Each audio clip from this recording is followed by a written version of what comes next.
Hey, do you remember like a month ago there was an Indiana Jones game that came out that a lot of people were saying, well, actually it's pretty good, and we owe a great apology to that woke weirdo over at Machine Games who said they're making a game for the modern audience because this snooze fest is a little bit better than Dragon Age: The Veilguard. And it's like, no, bro, I seen plenty of gameplay on this, and it was boring squared. It was less offensive than Dial of Destiny, the Indiana Jones IP, but at the same time, a swift kick to the nuts is less offensive than Dial of Destiny, so it wasn't exactly a high bar you crossed. And because here we are, like a month later, and nobody's playing this, nobody's talking about it. It won a couple of awards. Oh, best Xbox release. Oh, can you point to any other game that released exclusively on Xbox this year? Hellblade 2? Oh, right. That was probably the only other game that had a shorter discussion window than The Great Circle. But not willing to pass up on a bomb, you have Disney apparently happy with the success of The Great Circle. Oh my god, for the first time ever in like a decade, something that we have attached to the Lucasfilm brand that didn't crash and burn upon release. Please give us more of this stuff. Please include some gameplay this time around. Indiana Jones and The Great Circle was successful enough that Disney reportedly picked up the phone and wants more. Indiana Jones and The Great Circle has been a pretty great play. And it's also a seemingly great success as rights holder Disney reportedly wants more indie games in the future. Because yeah, you can't make indie movies, might as well make indie games.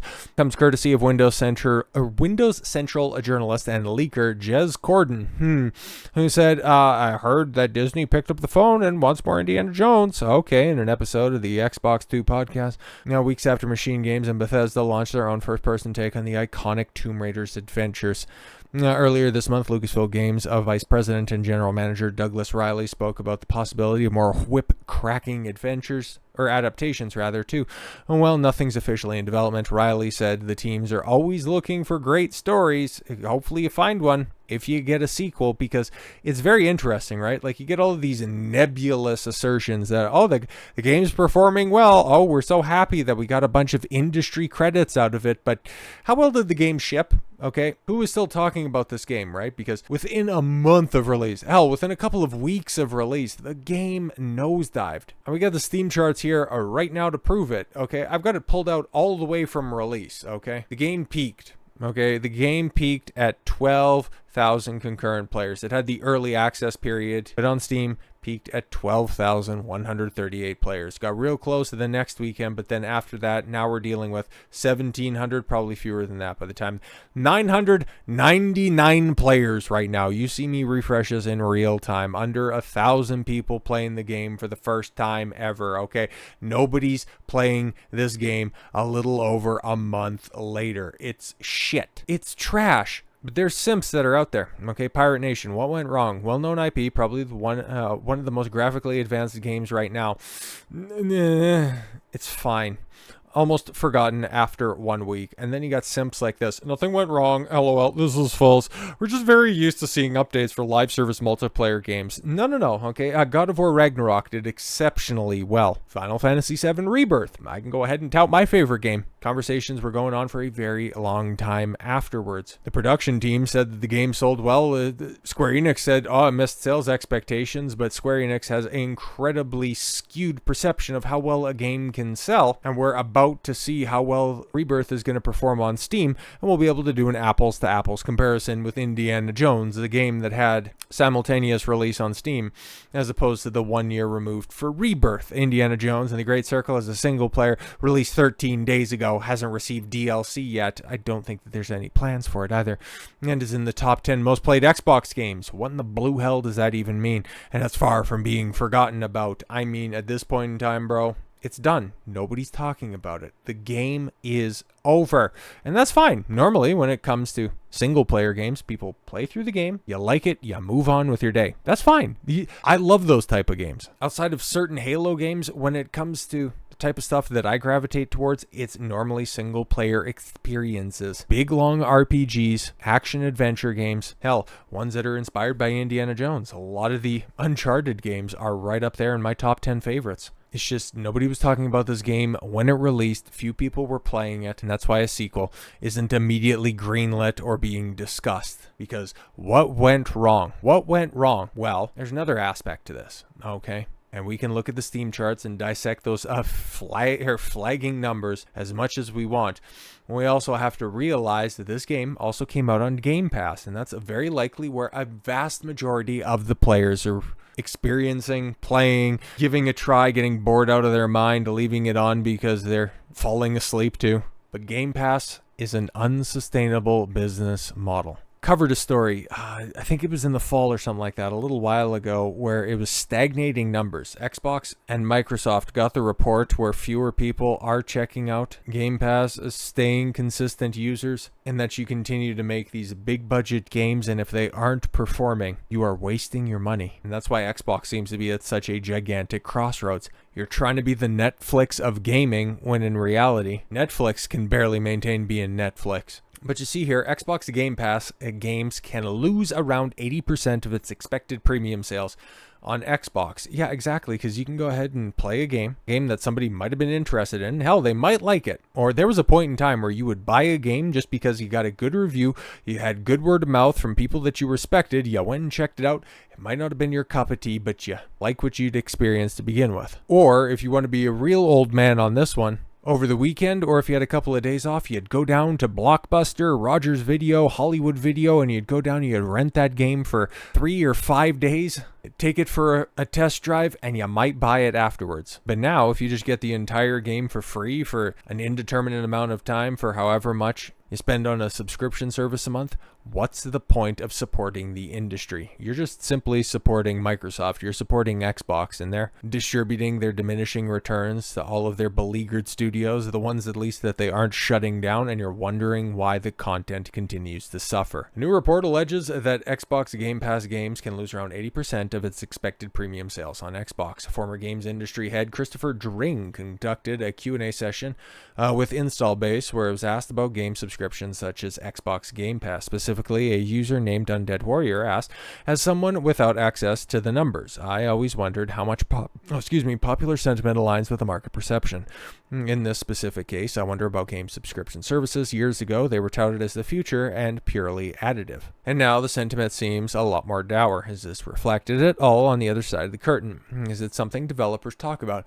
Is it even something you can track at all with the data you have? He also added, more generally, how do you feel these initiatives impacted the gaming landscape, and what do you make of their trajectory so far? I mean, what were the single player standouts? What were the standout games coming out of last year? Stellar Blade, Black Myth Wukong, Pal World 2. And were any of those releasing specifically on Game Pass? I don't think so. They were made by indie companies, small companies specifically. Them being Asian doesn't really have much to do with it, but I guess you got Chinese, Korean, and Japanese. You even got Japanese in there? Or do you got 2 Koreans? No. Pal World is Japanese. Yeah. But they had to sell well. All of them did sell extremely well. Never got sales data on Stellar Blade, but we just got the recent-ish announcement that everybody who worked on the game got pretty substantial bonuses. Concurrent player counts for Black Myth Wukong, just specifically on the Steam side of things, were over 2.1 million concurrent players. And of course, Pal World before that had the record before it was broken by Black Myth towards the end of the year. What about Xbox's side of this equation? Call of Duty did great, but Call of Duty was a juggernaut before Microsoft purchased Activision Blizzard for $69 billion. How many millions of dollars? How many hundreds of millions of dollars did they miss out by having Black Ops 6 at day one on Game Pass? Just wondering. Dring replied, anecdotally, games that are in Game Pass can expect to lose around 80% of its expected premium sales on Xbox. That's a figure that gets thrown around. Really? Okay. It's less if it's a big mainstream release, but generally, look how low Hellblade 2 charted. Yeah, that was the other big, quote-unquote, big Xbox release on the year alongside Indiana Jones. How well did that do? Or did Indiana Jones came, or when Indiana Jones came, or even Starfield? Oof, Game Pass clearly hurts sales of those titles on Xbox, he continued. But if the game on multiple platforms, it can be beneficial. That's why Starfield, Indy, maybe Hellblade was also on Steam, but nobody cared about that game. It's just a disaster. They also had PC releases, but you could also get them if you had Xbox Game Pass on PC as well. He continued, but if the game on multiple platforms, yeah, can be beneficial. That surge in players on one Xbox can have a strong impact on sales on PlayStation, for instance. Exactly. To elucidate Dring's opinion, a game like Indiana Jones and the Great Circle retails for $70. Core game subscription on Xbox console is just $10 a month, albeit for the other tiers it costs $15 and $20. For PC players, there's a starter tier for $11.99 per month, as well as $20 for the Ultimate Edition, is also available for console players. One would have to maintain a core player pass subscription for at least 7 months to equal the same revenue as a normal game sale. Exactly. As for his own opinion on subscription services, Dring stated, "I am actually torn on subscription. I believe it can lead to lost revenue, and services like this make it harder for everyone else. To bring an indie game to Xbox right now, that's not on Game Pass, but also getting people to play your game in 24 or 25 is so hard, and subscriptions get games in front of a lot of people." Yeah, potentially, but if it's not promoted to the front of the subscription service, it's just like everything else that ends up on one of these streaming platforms. Sure, you have a platform for your game, but if it ends up getting lost in the shuffle, what's the difference of it being on Game Pass as opposed to being on the Steam storefront? Exactly. We know from data that there's a lot of people who only play Call of Duty, and some of those people decided to get Call of Duty this year via Game Pass, and those very same people took the opportunity to play some other Game Pass games they wouldn't have otherwise played. So it's hard to argue that it's a bad thing.